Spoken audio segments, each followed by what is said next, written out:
Hello, my awesome scientists. So tonight we are going to make sure that we understand all of our circuits and electricity vocabulary. So you need to be on page 45. Remember how we skipped that page a couple days ago? You need to make sure you go back to page 45 and glue in the handout that I gave you.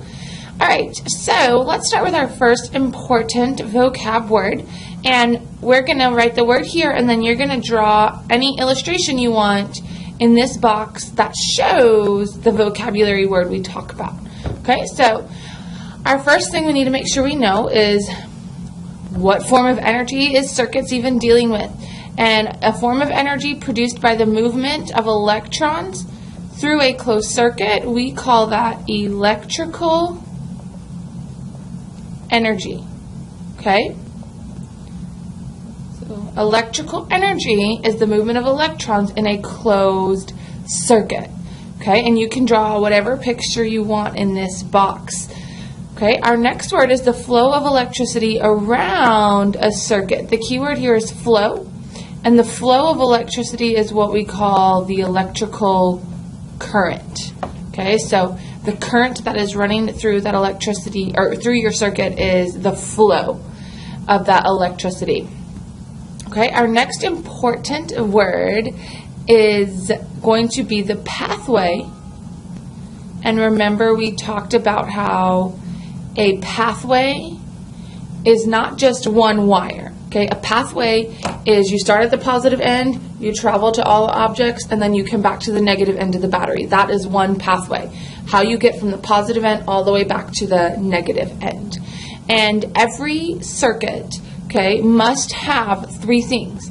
Okay, the first thing is that it must flow through a conductor. So remember, it has to be touching metal to metal to metal to metal the whole way around the circuit. If there's a break in that metal, then remember it won't flow through. But we know all metals are conductors, and so that's what has to be attached all the way around in our closed circuit.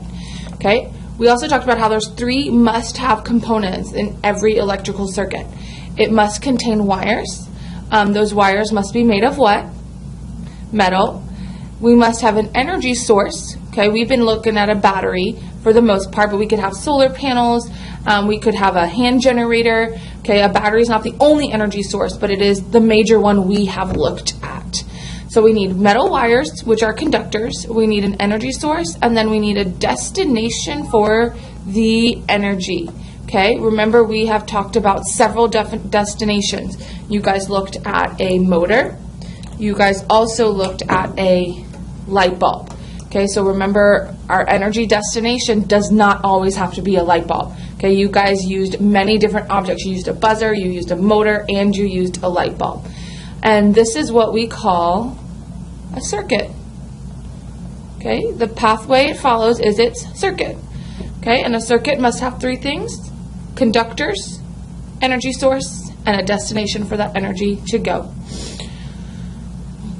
Where the energy comes from, that is its source. Okay, remember we've been talking about the energy source. And sorry, my U looks a little funny. Okay, so the energy source is where is the energy coming from. It's what's being used in our circuit. All right, now all circuits have two types of materials in them, especially we see this in the wires. Okay, so a material that allows the electric current to flow through easily, that's in our wires. Remember, we call those conductors. Okay, so if I have my wire, remember we have you've got the plastic rubber coating. Right here was the different colors. Some were red, some were green. And then inside of it was the metal. So the conductor part would be the part that's inside of the wire, or inside of the alligator clip, the little metal wire at the very end. If you strip it, and you can see the little wire exposed. Okay, but then we have this plastic covering, remember, and that rubber covering, not plastic, I'm sorry, that rubber covering, that's not a conductor.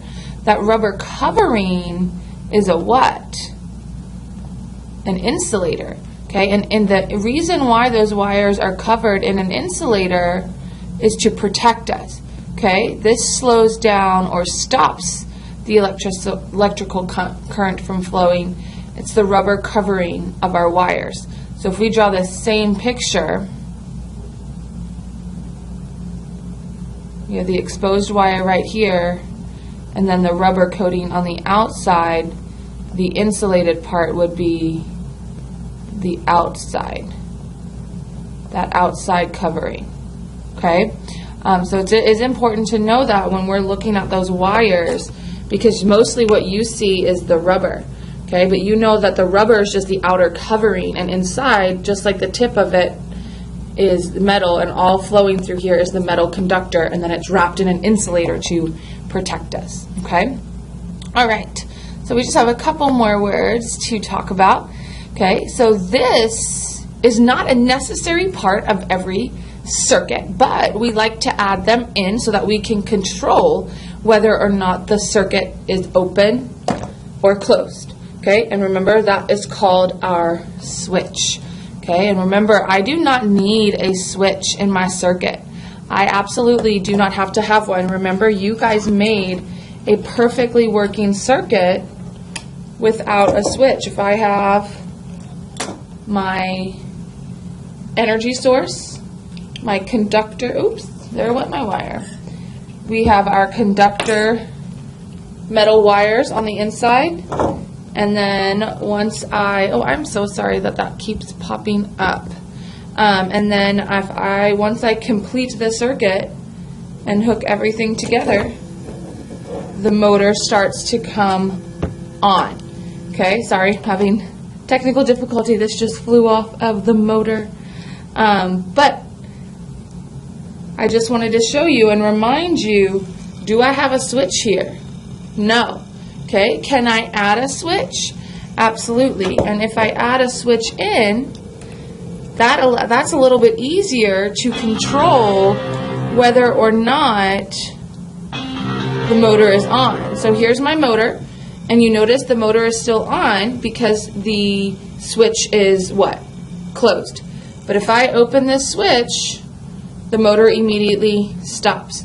Okay, so in order for electricity to flow, the switch must be closed. When I open it, I cause a break, and the electricity stops flowing. I disconnected metal to metal, and we know in order for it to flow, we need metal touching metal all the way around our circuit. So I do not need a switch. It just allows me to turn it on and off. Okay. And then our last two vocab words, we need to make sure we remember the difference between when electricity is flowing and when electricity is not flowing. So when we have our circuit and the electricity can flow through, there are no breaks, there are no skips.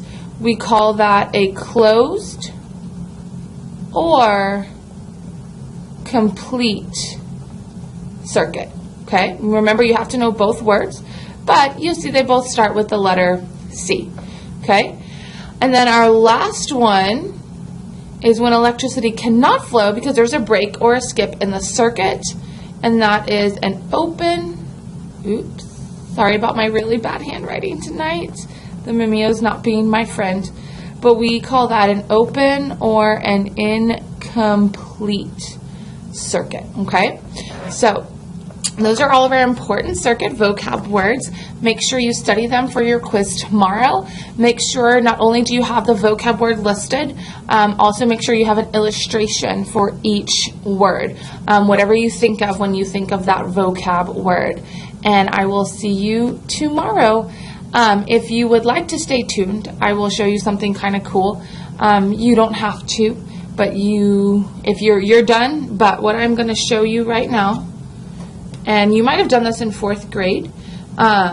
It's something called electromagnetism. Okay, I can create an electromagnet. Think about that word. You can break it into electro and magnet.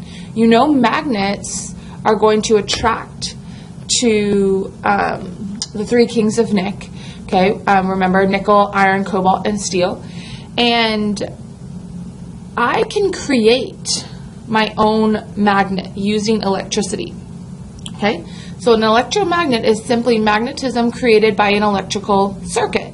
So right here I have a iron nail wrapped in copper wire. Okay, you know the iron nail has magnetic properties, and then the copper wire you know is going to be a good electrical conductor.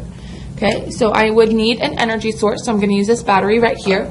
Now, since I have all the wires exposed, it can get really, really hot, so I'm going to make sure to put on these protective heat gloves. And I'm going to take my energy source. Okay, I have in here, there's a bunch of metal little BBs, okay, that we're going to use in just a second. Let me get my energy source, my battery, and remember I have to attach the wires to both the positive and the negative end to create a circuit. Okay, so now everything is closed, and what I'm going to do is I'm going to dip it in the metal, and if this is one of the three kings of Nick, and this is an electromagnet, then what should these BBs do? Right, they should attract to the iron nail. So let's find out if that will happen. Oh, and look, there we go. So you can see I created what we call an electrical magnet. I put copper wire coils all along my, oh, one fell off. This one isn't too strong because my energy source isn't that strong. But using an energy source and a closed circuit with a copper coil around an iron nail, I can create an electromagnet that will attract metal objects made of the three kings of Nick. Now notice if I disconnect it from the energy source and I then try to make it stick, it doesn't. Okay, so right now it doesn't have a magnetic property. It's not a magnet. An electromagnet must have an energy source. And then again, once I connect everything, I dip it in the same thing, then all of a sudden it attracts. Okay, so that is what an electromagnet is. Do not try it at home. Okay, it can be very dangerous to touch electrical wires. But we will look at an electromagnet again in class tomorrow. So I will see you tomorrow and have a fabulous, fabulous night.